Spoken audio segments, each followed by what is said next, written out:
Well, as the war in Ukraine continues, there's a growing fear that other global powers like China could get involved. Military researchers tell our Washington, D.C. correspondent Rachel Knapp China's enhanced involvement could potentially lead to a new Cold War.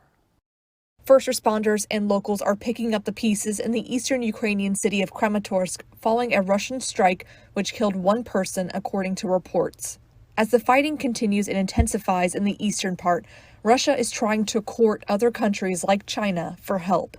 The fact that they've turned to the North Koreans shows how desperate Moscow truly must be.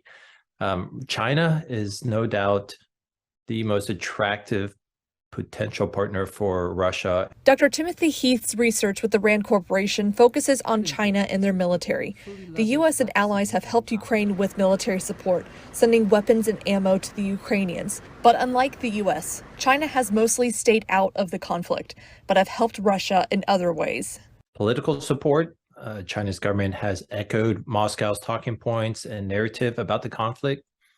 China has also provided economic support in the sense that China has not imposed sanctions. However sympathetic Beijing might be towards Moscow, Heath says China depends heavily on the U.S., Europe, and Japan for its trade.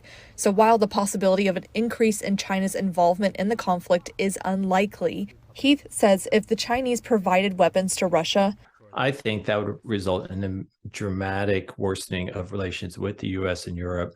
Maybe the U.S. and its allies would find themselves potentially in essentially a new Cold War with China and Russia aligned on one side and the U.S. and its allies and partners on the other.